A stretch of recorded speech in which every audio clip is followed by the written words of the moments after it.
हम अब एक कंपनी के बारे में बात करते हैं जो बड़ी नई नई लॉन्च हुई है शायद 10-15 साल पहले।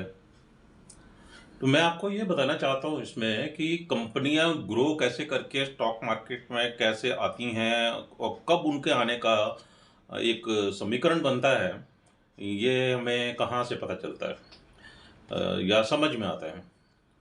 तो मैं आपको ध्यान दिलाना चाहूँगा, एक बड़ी वेल नोन कंपनी है और जिसके सीईओ भी काफ़ी नाम से उनको जानते हैं लोग। तो कंपनी का नाम है लेंसकार्ट। जी हाँ, लेंसकार्ट। मैं इस चश्मा बनाने वाली कंपनी की बात कर रहा हूँ, पर मैं कंपनी प्रमोट नहीं कर रहा हूँ। मेरा ये चश्मा लेंसकार्ट का नहीं है। तो लेंसकार्ट के बारे में हम बात करते हैं। लेंसकार्ट ने सन फाइनेंशियल ईयर 2021-22 के अंदर तकरीबन 100 करोड़ का नुकसान किया था, लॉस में आई थी।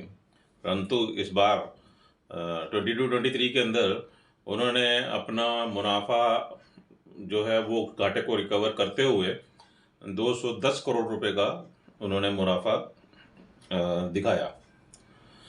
इस मुनाफे के साथ साथ जो है वो एक और बड़ी जो बात हुई है, देखने में आई है कि उनका जो सेल्स ग्रोथ था वो फाइनेंशियल ईयर 22-23 के अंदर डबल हो गया, 3700 करोड़ से भी ऊपर चला गया। तो मैं आप सब लोगों का ध्यान इस बात पे ले जाना चाहता हूँ कि जब कंपनियां इस तरीके की ग्रोथ दिखाने लग जाती हैं और उनकी सस्टेनेबिलिटी बन जाती है, उनका मार्केट के अंदर ब्रांड वैल्यू बन जाती है, तो वो स्टॉक मार्केट में आने के लिए, लिस्टेड होने के लिए तैयार हो रही होती हैं। इस वक्त लेंसकार्ट का हम ऊपर लिस्टेड कंपनियों में नहीं है, तो हम उसका शेयर नहीं खरीद सकते हैं।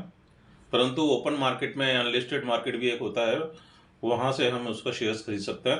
बट मैं आपको ये हिदायत बिल्कुल भी कतई नहीं दे रहा हूँ कि आप ओपन मार्केट में से उसका शेयर्स खरीद लें, क्योंकि उस शेयर्स को खरीदने की प्रक्रिया अलग होती है, उसको होल्ड करने की प्रक्रिया अलग होती है, वो सब बातें भी उसके साथ में जुड़ी होती हैं।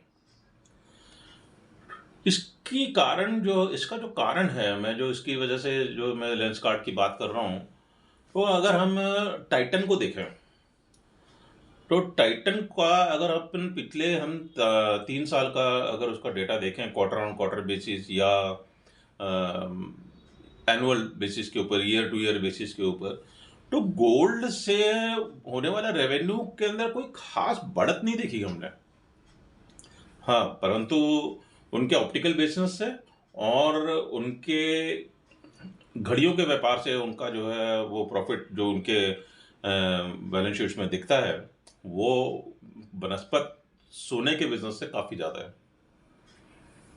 ऑप्टिकल बिजनेस जो है वो आप जानते ही हैं कि किस तरीके से मार्केट ग्रो कर रहा है और लेंसकार्ट उसके अंदर से अंदर लीड करती चली जा रही है।